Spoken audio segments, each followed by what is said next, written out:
Seriously Sinister discusses true petty crimes that may be disturbing to some. Or it could be easy listening to all of you psychopaths out there. Names and places have been changed to protect the hosts legally. Listener discretion is not advised.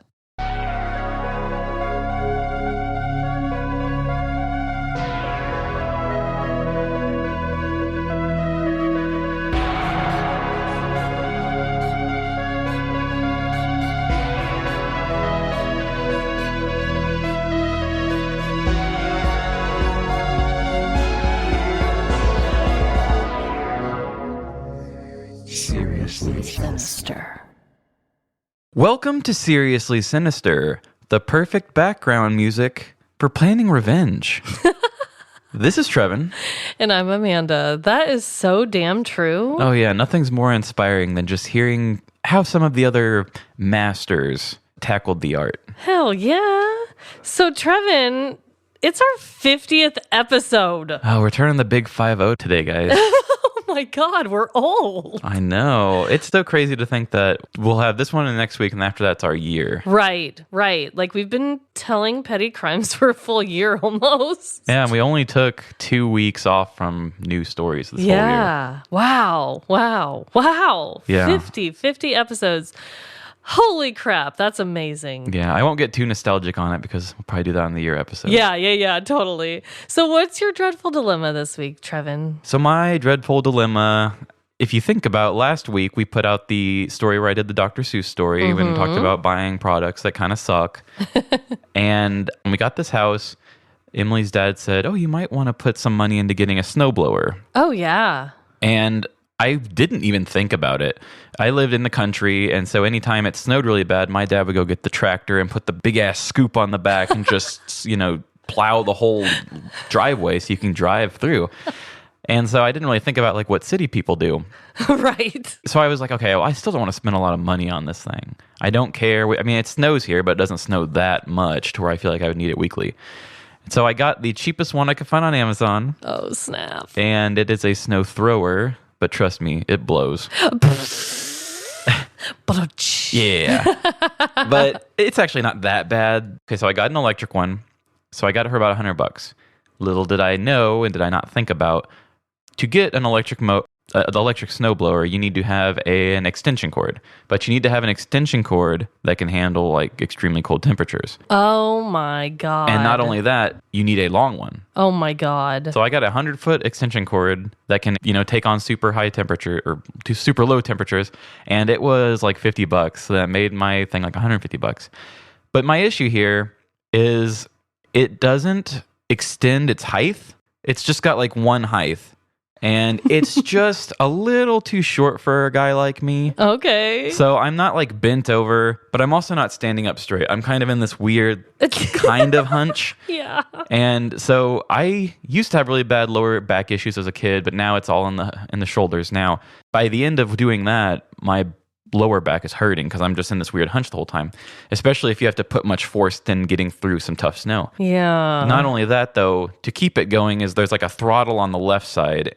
A push mower normally has the throttle where it is right on the top of the handle. This throttle is on the left side of it, so you have to keep it squeezed in the whole time to keep it running. And that's even lower. And it's even lower. Oh my God. My gloves just suck, so I usually double up gloves. And I'm squeezing with my hand, not even making a good squeeze. And so by the end of it, I feel like I've just got the strongest carpal tunnel in my left hand. You're going to get arthritis over this snow thrower. Yeah, because I wanted to save $50. Oh probably. My God. Probably could have gotten a way better one. Oh, Trevin. So it gets the job done. But it's kind of a pain in the ass. Wow. Yeah, we've had really weird weather around this time. It's been 70 degrees one day and snowing the next. We don't have a snowblower, but luckily I've talked about Bob and Martha, my neighbors. I wondered if they were going to come into this. Bob always lets us use his snowblower, and it's nice. a really nice one. He's a really mature old man who it's probably a really old one or something. Probably. But damn, I'm so sorry. It's my fault. Wow.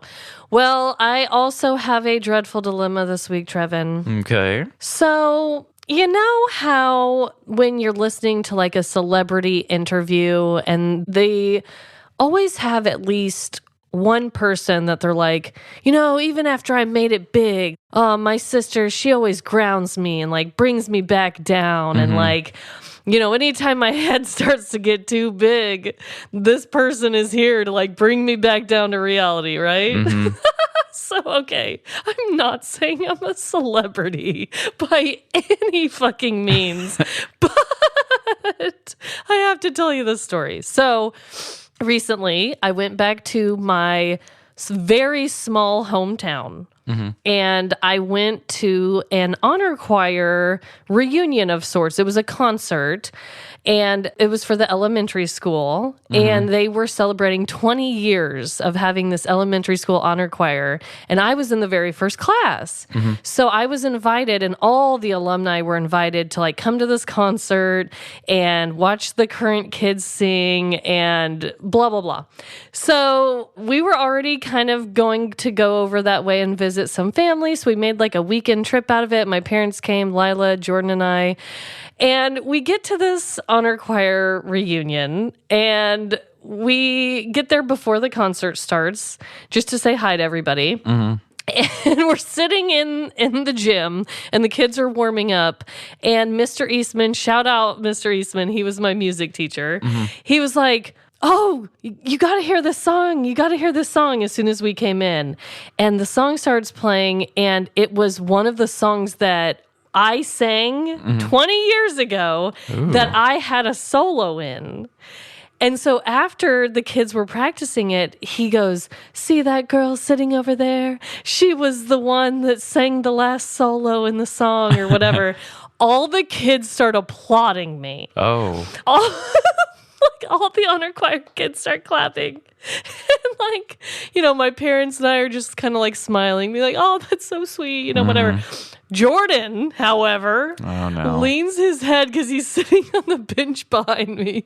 He leans his head over into my ear and he's like, why are they applauding you?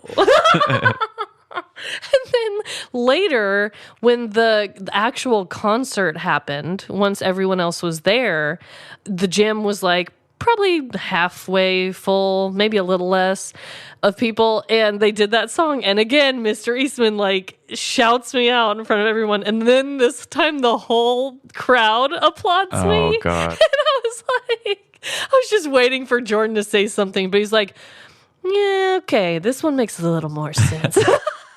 I just picture him getting in your ear and being like, you ain't shit though, right? I was like, don't you know I'm a local legend for the elementary honor choir, Jordan? Throw some respect on my name. Yeah, kiss the ring, Jordan. So that's my dreadful dilemma. My husband is always there to bring me back down to earth. That's what you need. You need that sometime. I do. I was wondering if this was going to be Lilo or Jordan. Like, one of them were going to say the wrong thing.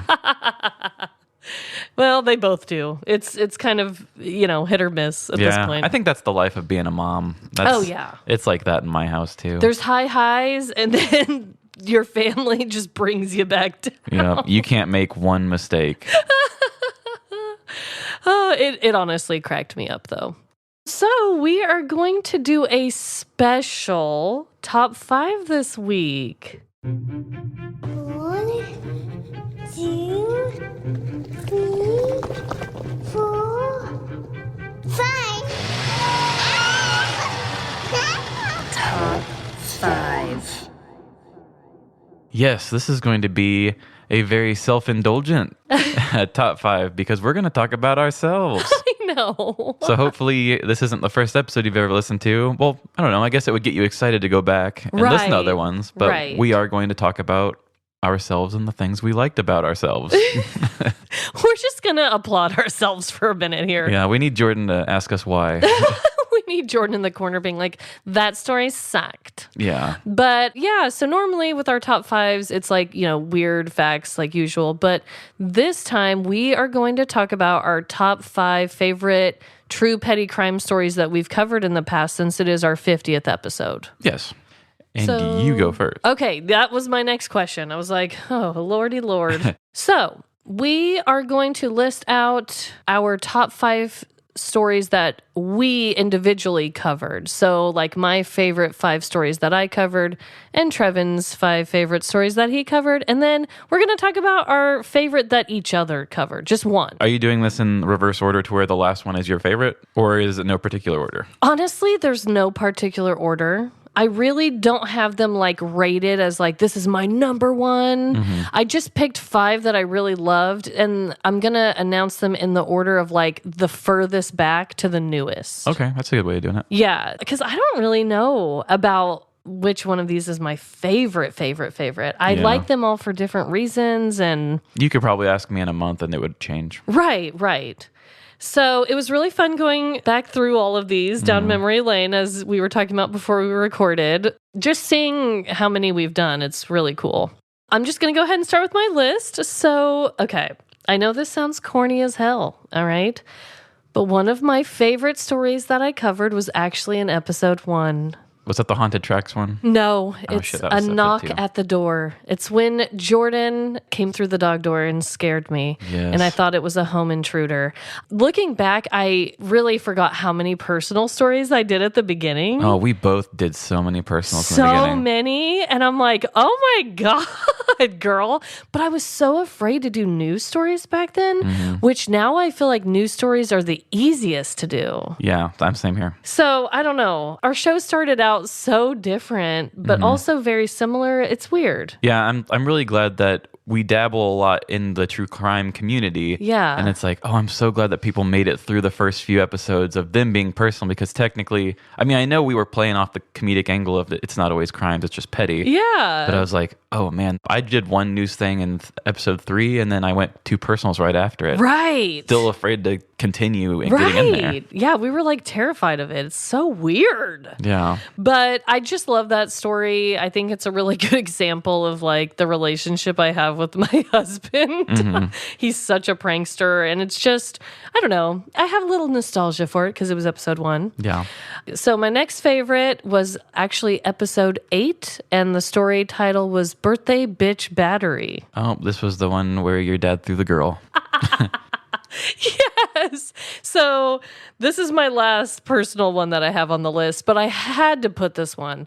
This one is one of the stories that my family and I tell all the time and joke about now. At the time, it wasn't so funny, but it's kind of one of those stories that over the years, it's like, what in the actual hell?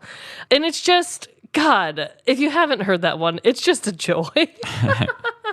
Okay, so my third one is from episode 14, Ferris Wheel Fornicators. Oh, yes, the cunnilingus one. That one, I just remember I had joy with that story throughout the whole entirety of it. I loved writing about it. I loved the story. I loved telling it to you. I loved hearing it back. I loved everything about that story. And it was one of the first times that I did a news story where I kind of gave it my own twist, like adding how they went to McDonald's at the beginning and then like your sound effects when they were like getting frisky in the Ferris wheel. The cunnilingus sound. Honestly, it's one of my favorites. That's a fun one. The next one is from episode 23, and it was titled Squeaky Clean Alibi. That was the cleaning fairy story, and that was one of the first stories that, actually it was the first story that I covered that was based on like a viral video or a viral news story that actually the guy who did it was pretty big on TikTok, still is. And it was one of the most innocent and pure stories I have and probably will ever tell on the show. Yeah, and he was so humble when we had like tagged him, and he actually, followed us, became our friends, and like talked to us, and that was cool. Yeah, it was amazing. And then my last one is more of a recent one. From episode 44, Losing Your Cookies. Oh, I hope you like Kickerdoodle. That line is so good. This is another news story that I told that from start to finish, I loved the idea of it. I loved writing it, loved telling it, loved the sound effects that you added to it. And yeah, so that's my top 5 stories that I've covered so far. That's a good list. Yeah. Okay, so I will go with mine. Okay. And mine, I didn't do the episode numbers like I probably should have, but I gave the title of it. Oh, okay. This first one would actually be my episode 1 as well. I went back and listened to it, and I know that we have pretty good sound quality, but there is a difference between the first couple ones and now. I'm sure. I had a little freak out at one point on like episode 6 or 7 about how I was mastering the episodes, and they got even better from there. But anyway, Beware the Night Puncher. That one's a freaking classic. And I think my favorite thing about that one, my style of narrating it is different than now, because I realized that in that one, it was very noir-esque, kind of like the one that you just recently did about Googling attractiveness. Right. Because it was just more of my thoughts and like, could this be blah, blah, blah, talking to myself. My delivery was way faster. I have slowed down as the show has gone along. And on top of that, Beware the Night Puncher was when I knew this was going to work. Because we said, we're going to do a storytelling thing. And when we first had this idea for the show, we were both really big fans of Let's Not Meet, the podcast. Yes. And there was so many other storytelling ones. And I've always said, I want more sound effects. I want more better music in the background than what some of these people do. And I didn't really know exactly this whole goofy sound effect background thing wasn't exactly what I was going to do. It was just when I brought our recordings into the studio and started playing around with it, I was like, this is the part where I said a guy opened the door and got a face or a eye full of mystery fist or something like that. Yeah. And when I added the sound effect of a punch and then a man screaming, I giggled so hard to myself in my own room by myself, and I thought, this just tickles me. And I want to tickle everybody else with all of this. So then I realized I want to go so campy with these sound effects. And that's when I realized, oh shit, I just found our brand. Yeah. So that really meant a lot to me, just in nostalgia way, and realizing that had I not accidentally put a goofy, stupid punch effect in it, our stories may have turned a little different. Yeah, I agree. God, I can still hear the punch sound in my Yes. head.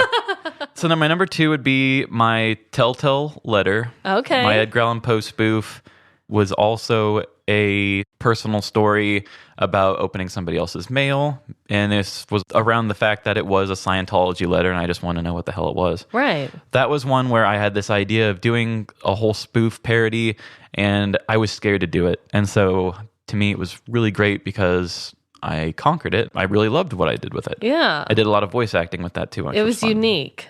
Yeah. Hashtag not my dinner.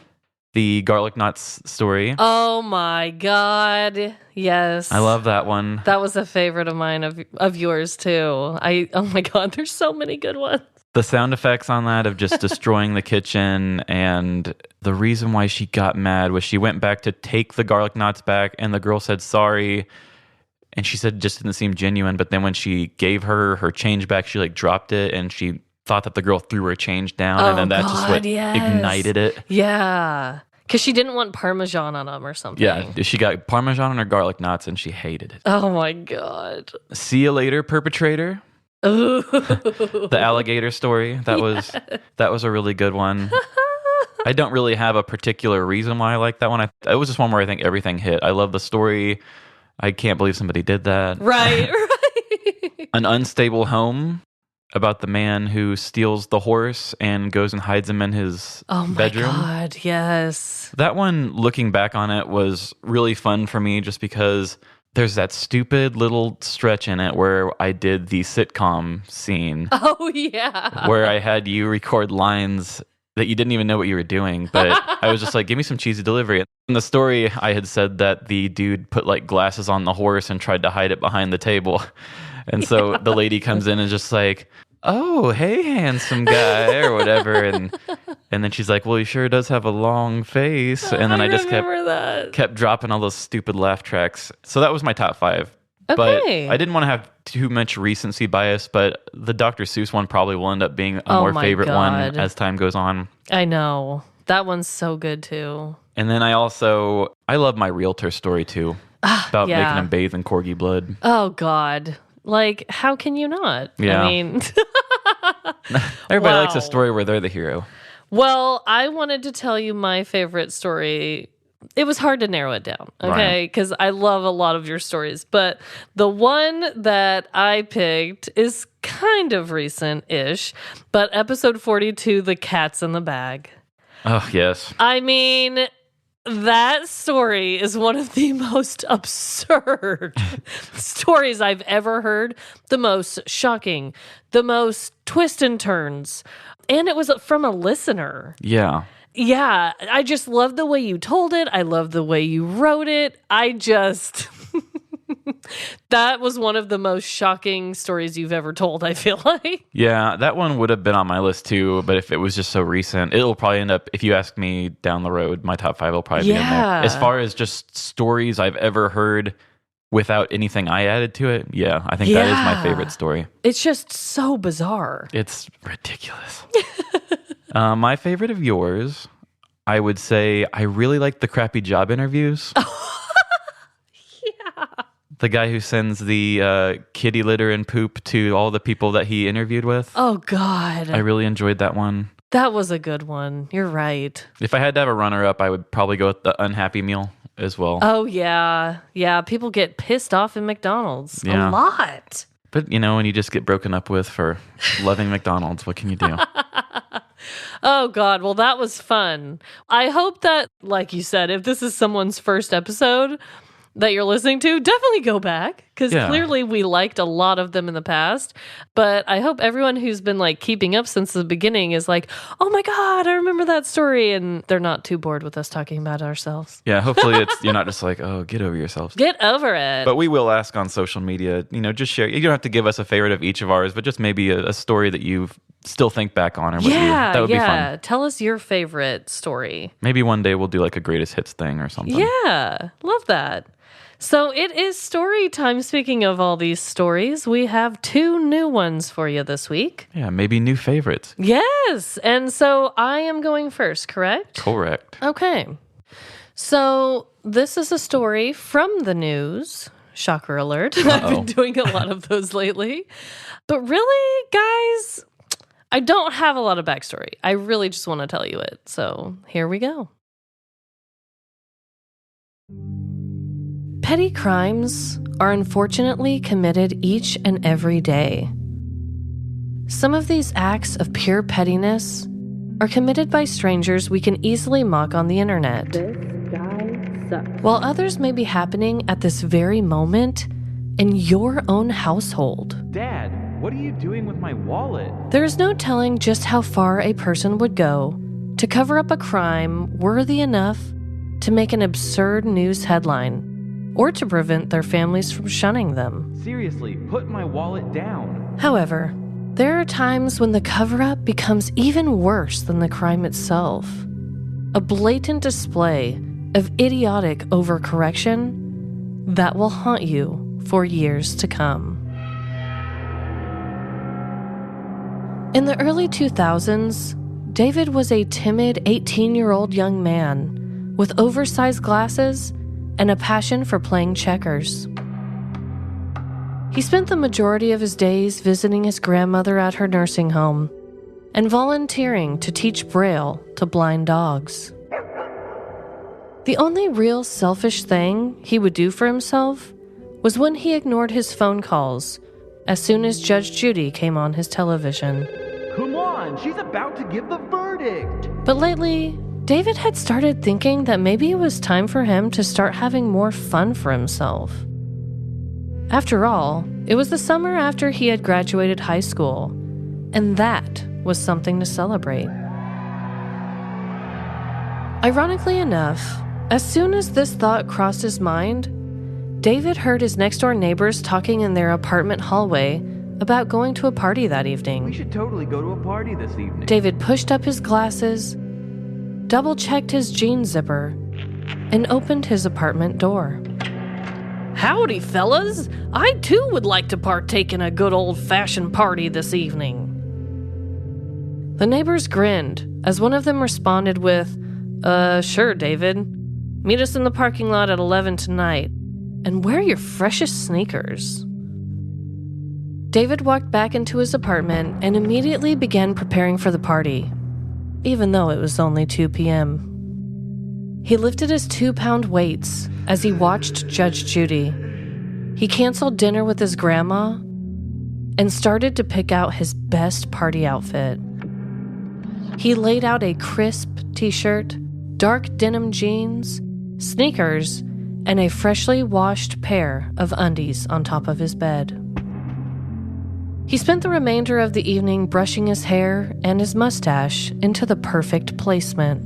You sexy bitch. He anxiously waited until the clock read 10:45 as he made his way to his apartment parking lot to meet with his party companions. His neighbors eventually made it down to the parked cars around 11:30 and greeted David by asking him to drive them all to the party. David excitedly agreed as this was the most important job of the entire evening. Smooth jazz played over the speakers inside of David's car as his new friends began to chug beers in his back seat. What a wonderful evening, David thought as he smiled at them in the rearview mirror. As soon as they arrived at the party, David felt extremely out of place. This was nothing like Grandma's Wild Friday bingo nights. There was loud music, topless young ladies, and someone had even spilled snacks all over a couch. Just as soon as he considered leaving, the host of the party offered David a beer and told him to help himself to the fridge. Have a drink. You're creeping people out. "What a hospitable host!" David exclaimed as he grabbed himself 2 beers, one for each hand. He wasn't much of a drinker, but he thought that a couple beers couldn't hurt. He slowly sipped the foamy, cool brew as his hips gently swayed to the party music. It wasn't long before 2 hours had passed, and David had finished both beers. He politely excused himself from the party as his neighbors reassured him that they would find a ride home. Instead of turning his car radio on to his go-to jazz station, David chose the unfamiliar rock one to accompany him on his short drive home. He felt like a new man, a party-going man. He shook his head up and down to the rock beat and even played some air guitar while trying to stay straight on the road. Oh, shit. Unfortunately, his one-man rock band was quickly interrupted as he saw bright red and blue lights quickly approaching his car. David began to panic as he heard the disappointed voice of his grandmother ringing over and over again in his head about drinking and driving. This could not be the way his night ended. What would Party David do? That is when he decided to pull over and run from his vehicle. Just as drinking wasn't something David did often, neither was running. He had only taken a few long strides when a police officer tackled him to the side of the road. The officer informed him that he had been swerving all over and that they would need to breathalyze him as they placed David in the back seat of the patrol car.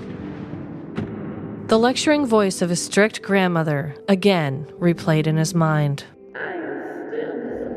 He frantically looked around the back seat for something to soak up the 2 beers he had consumed earlier that evening, but found nothing.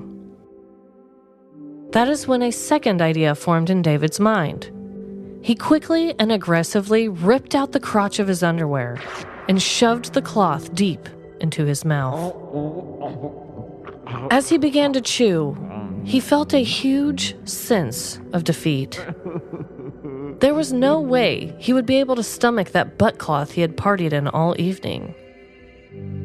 Finally giving in to the consequences, he spit out the chunk of crotch cloth and waited for his punishment. In the end, David Zerfla was acquitted of impaired driving in court due to the fact that he had only blown a .08 on his breathalyzer test and was well within the legal limits.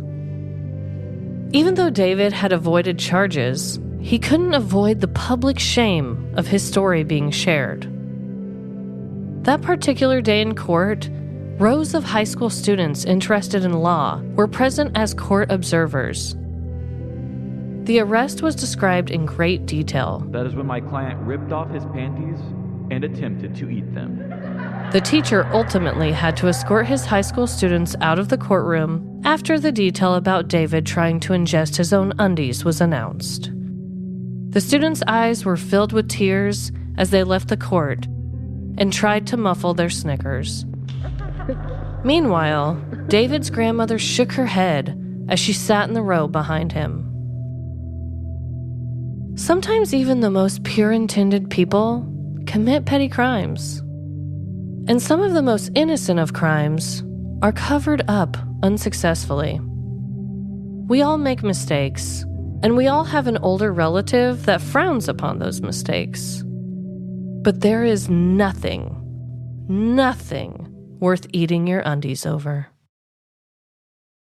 Okay.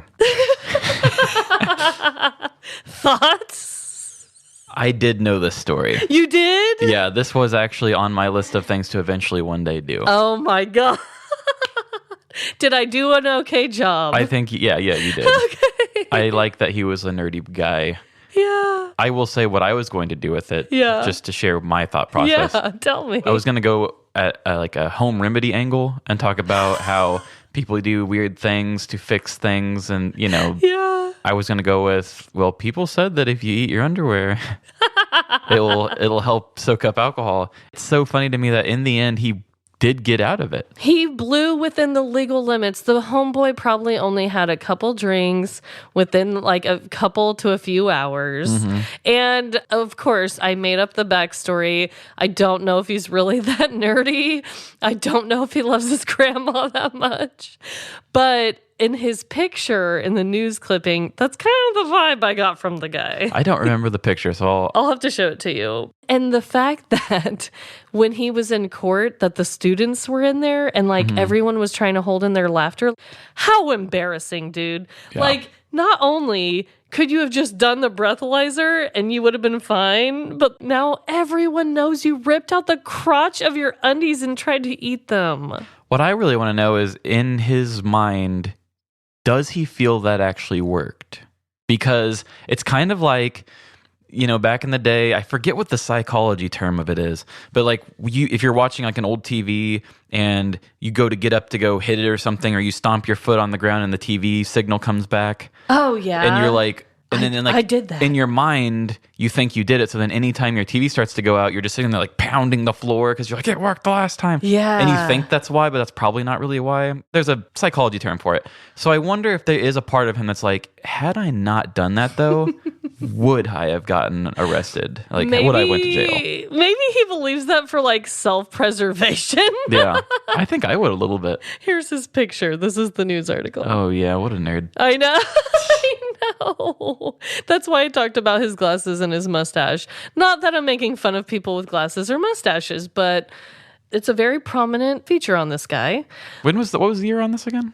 It was the early 2000s. Oh, see, he looks kind of like he's from the 90s. So that's another reason why I think he's kind of nerdy looking. Yeah. Dude, why are these style of glasses happening in the early 2000s? This shouldn't be happening right now. Yeah. And it says he's 18 years old. Does that guy look 18 years old to you? No, that looks mid to late 30s at least.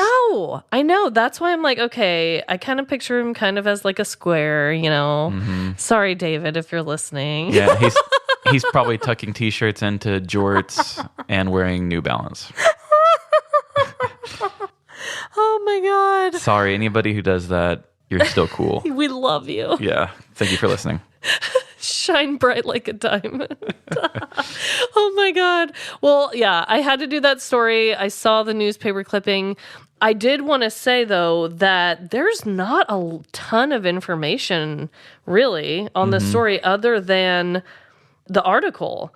Everything about the crime is true, but yeah, it's just this tiny little newspaper clipping. There's really no backstory about him at all, so you kind of just had to run with it. Yeah, I think you even had more information than what I ever found. I don't remember anything about kids being in court laughing at him. Yeah. After I had heard the initial story and then I found that part, I was like, oh my God. The humiliation. And I know many people have talked about this story, so that's... Yeah. This guy has not escaped it yet. No, God. I know. I found it like a lot of places. I was like, oh, snap. Yeah. Poor David. Yeah, that's going to be on his gravestone. Once ate his own underwear.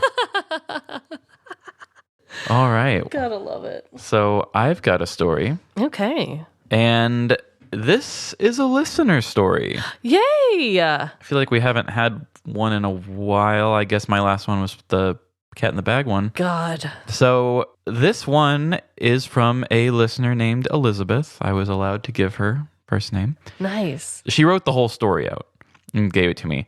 And then I just wanted to do a couple tweaks for myself. So Totally. I touched it up a little bit, but this is all her. A lot of our other stories that we get from people just kind of give us the gist and we run wild with it.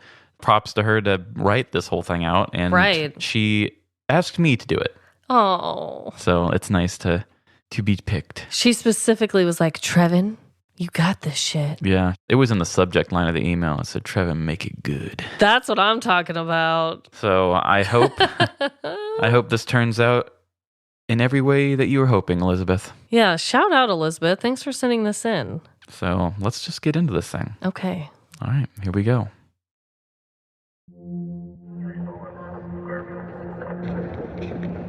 Pursue the target. On my go. Oh, shit. Is that the 487? We just stole this. Fuck. Chief, what do I do? Hold positions. I repeat, hold positions. Wait for further instructions. God damn it. Pursue the 487. Go, go, go! What about the bus, Chief? The bus is fucked. Go get the 487.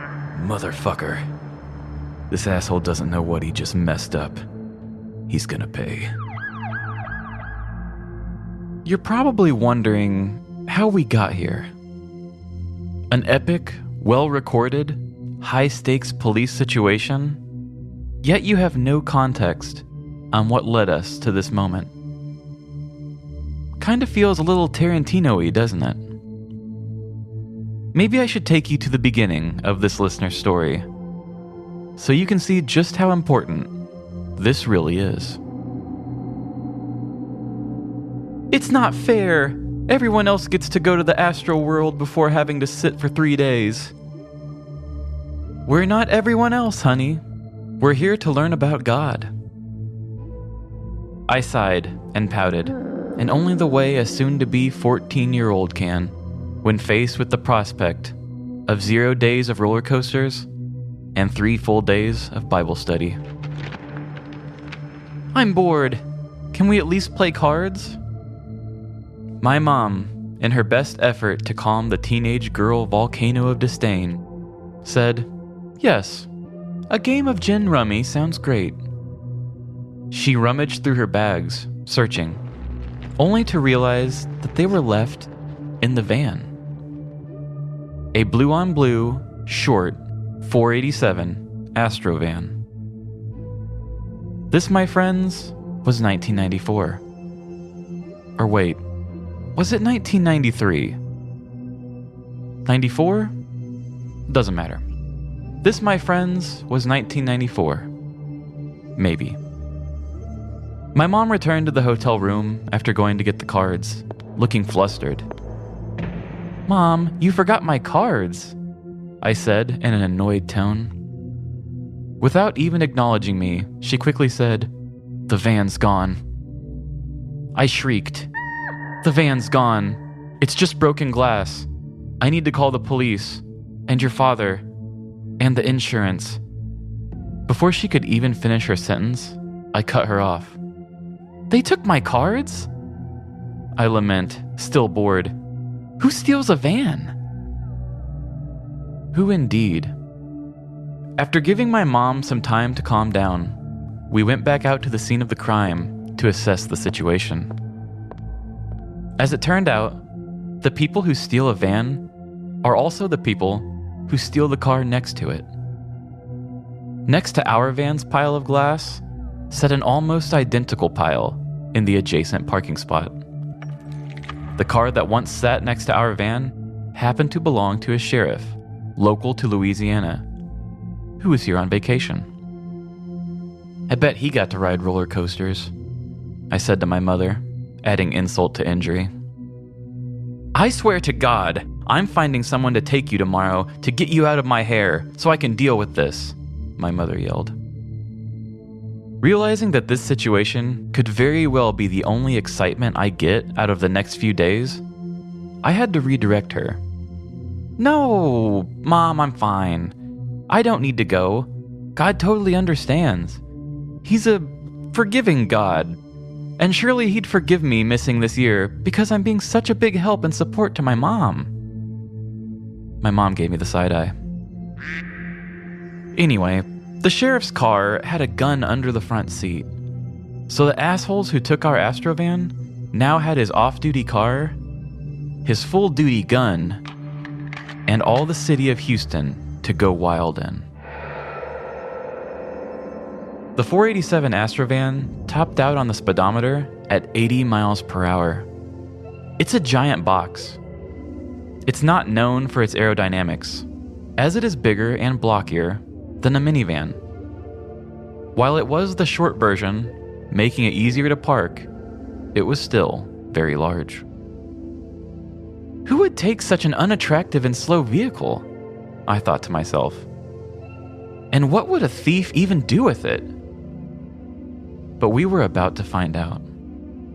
Just across town, this two-toned blue-on-blue Borg on wheels went screaming down a street, minding its business.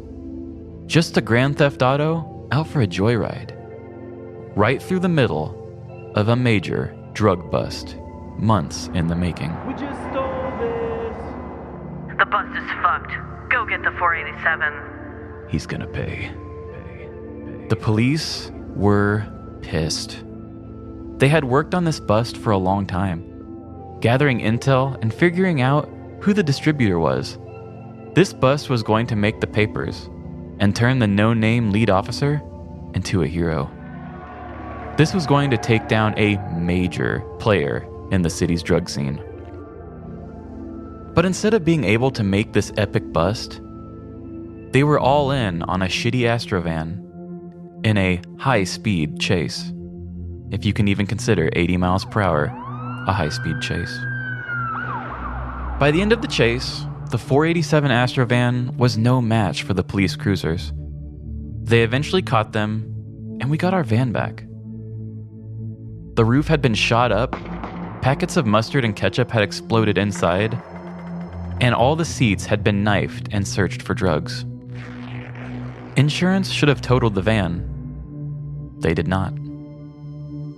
They replaced the damaged parts with parts that sort of matched, and put the same padding back in with a new roof and liner. If you ran your finger over the roof's inside, you could feel the bullet holes. They also replaced the fabric of the seats, but not the padding, figuring that the fabric would keep the knife gouges together. I still question these repairs. If I could ask those robbers one thing, I would want to know, why a van? No, really.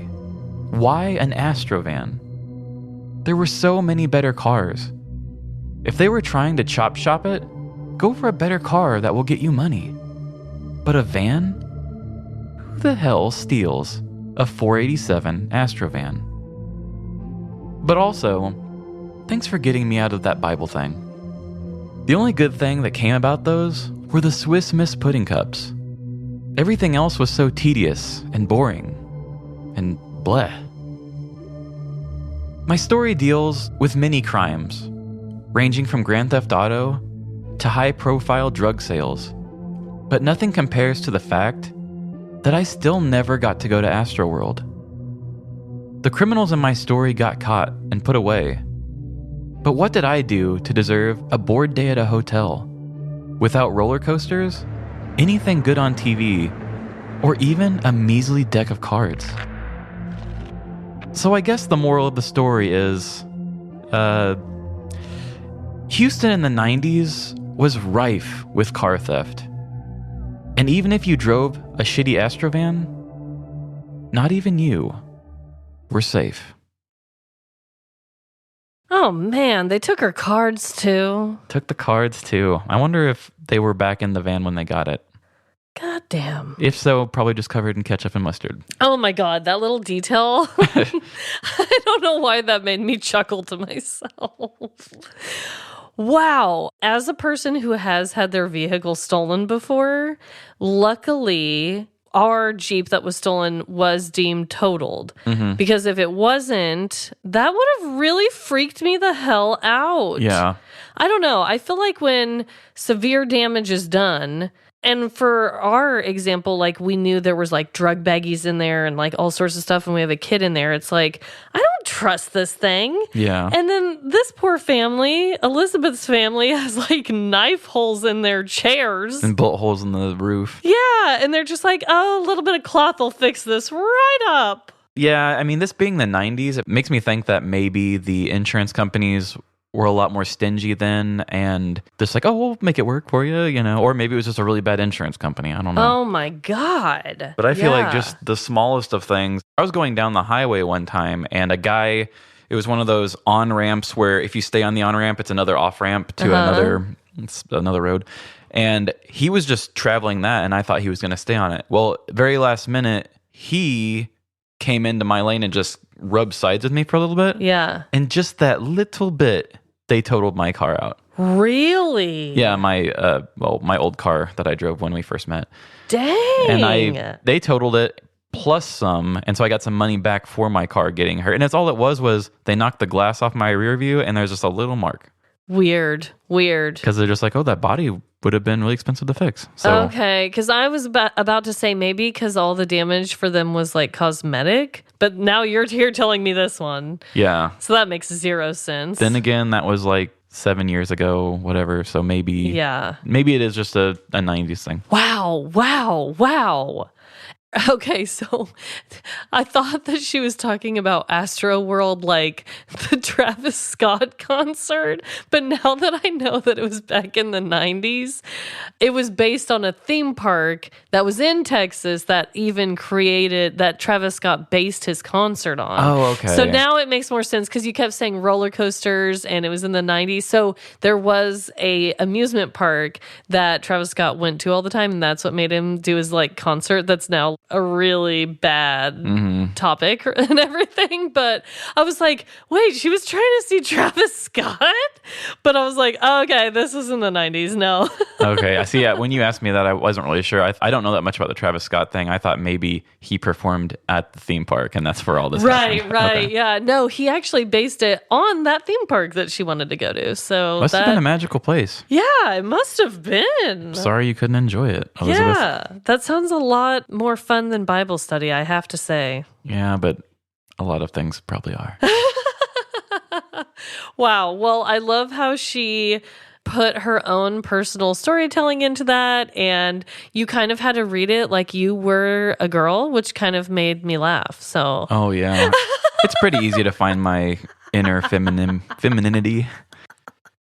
I loved it. And then also she wrote the dialogue that will be played in the beginning of this. We're doing sort of a Tarantino swordfish sort of thing. I forget what it's called. It's like media res, or it's a thing that Shakespeare did where you start in the middle and then you go back and give context leading back up to it. Right. So recording this is a little bit odd, but Amanda and I will be doing the voice acting that you guys will hear the full finished thing. Yeah. But I can't wait. I had to pretty much start the story to Amanda and say, now just pretend something's going to go here because it's going to seem way out of nowhere when I start this with you. I love it. I was like, I won't judge you. Just say whatever you gotta say. Yeah. So Elizabeth, you really inspired me to do that fun director move with your idea of telling your story in that way. Yeah, so that's was really a fun. awesome. It's fun to do something different. Nice. Well, nicely done. And I know I have a couple listener stories coming up myself. Continue sending us your stories, guys. We love it. Yeah. So connections this week, I mean, both had somewhat of a police chase. I don't know how fast my guy, Undies guy, was going, but I mean, he did get pulled over and run from the police. And then the guys who stole the van also did a police chase. I'm trying to think, is there any other connection? I don't think so. I think at one point you said the word parking lot. And mine talked about a parking lot. That's what I was thinking. I was like, this is going to be a bit of a stretch or just a very weak connection. It's very weak. Yeah. But whatever. Yeah. It's both had to do with vehicles, I guess. Yeah, shit's weak. Yeah. Well, wow. What a fun episode. I can't believe that we've already been through 50 of these bad boys. Yep. And on to the next 50. On to the next 50. And like you said, next week is going to be kind of a more traditional episode. And then it's our year anniversary episode. Like, I just can't even believe it. I'm so grateful. It's all happening right now. And I'm just so glad we're still going strong with the show and we still love it each and every time. Yeah, and my God, the year has gone by quick. It's gone by really quick. Ugh. When I look back at a story, I'm like, oh, that was a really good one. And I'm like, that was episode 14. I'm like, holy shit. I know. Well, thank you guys so much for listening. I hope everyone has a great week. And just remember, no matter the crime, big or small, in the end, we're all doomed. Doomed to car chases. Bye. See ya. Thank you for listening to Seriously Sinister. If you have a true petty crime story to share, please email us at seriouslysinisterpodcast@gmail.com or send us a Facebook message. If you would like to support our show, please subscribe and leave us a 5-star review. Also, tell your friends about this podcast. Follow us on Facebook and Instagram at Seriously Sinister Podcast. And on Twitter at SeriouslySinPod. Shout out to Trevin for writing all of the original music you hear and for producing our show. Follow him and his music at Fiesta Maiden on SoundCloud, Spotify, and Facebook. And credit to Miranda Lucas for our awesome logo. You can find her on Instagram at MirandaLucas26. All stories are written by myself and Trevin, and all stories are based on actual, true petty crimes.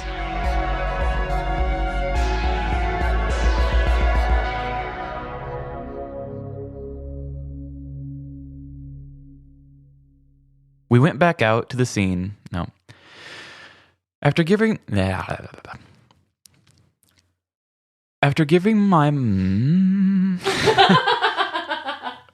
mouth.